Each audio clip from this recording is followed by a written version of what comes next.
പരിശുദ്ധ നോമ്പിലെ 40-ാം ദിവസം സുവിശേഷ ഭാഗം വിശുദ്ധ മർക്കോസ് അറിയിച്ച സുവിശേഷം 10-ാം അധ്യായം 32 മുതൽ 34 വരെയുള്ള വചനം.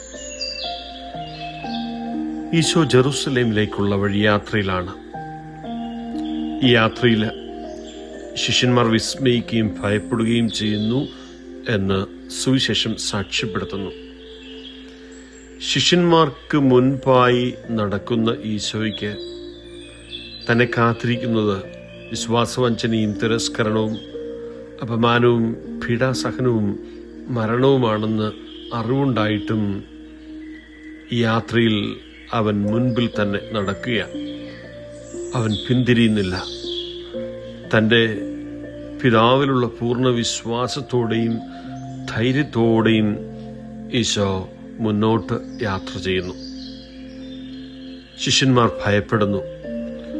ഗുരുതരമായ എന്തോ സംഭവിക്കാൻ പോകുന്നുവെന്ന് അവർ മനസ്സിലാക്കുന്നു. പക്ഷെ പൂർണ്ണമായി ഒന്നും മനസ്സിലാകുന്നുമില്ല.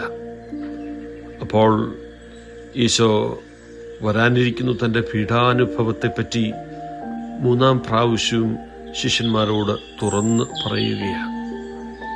തന്നെ ഏൽപ്പിച്ചു കൊടുക്കപ്പെടുകയും പരിഹസിക്കപ്പെടുകയും പ്രഹരിക്കപ്പെടുകയും വധിക്കപ്പെടുകയും ചെയ്യും. 3 ദിവസങ്ങൾക്ക് ശേഷം അവൻ ഉയർത്തെഴുന്നേൽക്കും. സഹനങ്ങളെക്കുറിച്ച് സംസാരിക്കുമ്പോഴും നാം അറിയണം, വലിയ പ്രത്യാശയോടെയാണ് ഈശോ സംസാരിക്കുന്നത്. കാരണം കുരിശ് അവസാനമല്ല, പുനരുത്ഥാനമാണ് അവസാന വാക്ക് എന്ന് ഈശോയ്ക്കറിയാം. ഈ നോമ്പുകാലത്ത് ക്രിസ്തുവിനെ നിഗമിക്കാനുള്ള നമ്മുടെ സ്വന്തം സന്നദ്ധതയെക്കുറിച്ച് ചിന്തിക്കുവാൻ ഈ സുവിശേഷം നമ്മെ വെല്ലുവിളിക്കുന്നു. വഴി എളുപ്പമുള്ളതാകുമ്പോൾ, ജീവിതത്തിലെ അനുഗ്രഹങ്ങൾ ദൃശ്യമാകുമ്പോൾ, പ്രാർത്ഥനകൾക്ക് ഉത്തരം വേഗത്തിൽ ലഭിക്കുമ്പോഴൊക്കെ നാം ഈശോയെ അനുഗമിക്കാൻ ആഗ്രഹിക്കുന്നവരാണ്. എന്നാൽ നമ്മുടെ വഴി ദുഷ്കരമാകുമ്പോൾ, അതായത് ചില ജീവിത പോരാട്ടങ്ങളും നൈരാശ്യവും അനിശ്ചിതത്വവും ഒക്കെ നാം നേരിടുമ്പോൾ, ശിഷ്യന്മാരെ പോലെ ഒരുപക്ഷെ നമുക്കും ഈ യാത്രയിൽ ഭയം തോന്നിയേക്കാം.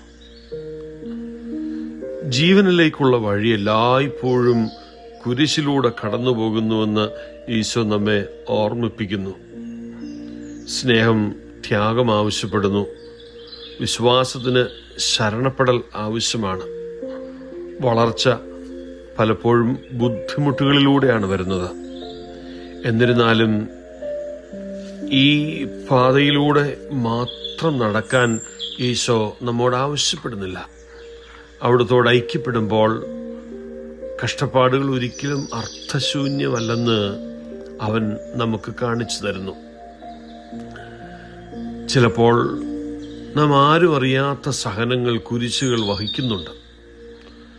ഭാവിയെക്കുറിച്ചുള്ള ആശങ്കകൾ, ബന്ധങ്ങളിലെ പോരാട്ടങ്ങൾ, തകർച്ചകൾ, ഉത്തരവാദിത്വ ഭാരം, അല്ലെങ്കിൽ നാം മറികടക്കാൻ ആഗ്രഹിക്കുന്ന വ്യക്തിപരമായ ചില ബലഹീനാവസ്ഥകൾ, ഇങ്ങനെ അനേകം ആരും അറിയാത്ത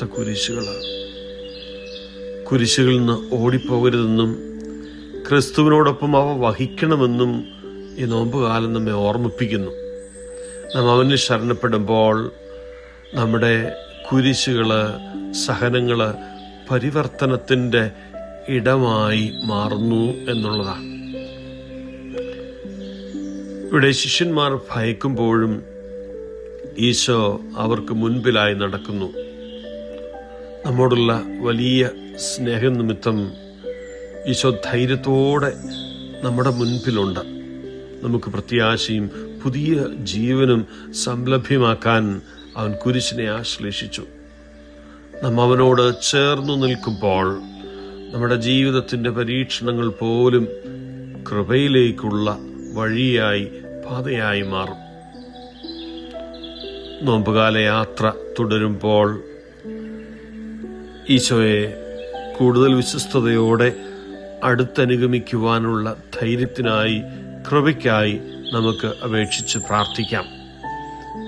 ഈശോയോടൊപ്പം നമ്മുടെ കുരിശും വഹിച്ചുകൊണ്ട് നാം അനുധാവനം ചെയ്യുമ്പോൾ ഓർക്കുക, ഓരോ കുരിശും അതിൻ്റെ ഉള്ളിൽ പുനരുത്ഥാനത്തിൻ്റെ വാഗ്ദാനം വഹിക്കുന്നുണ്ട്. ദൈവം നമ്മെ അനുഗ്രഹിക്കട്ടെ.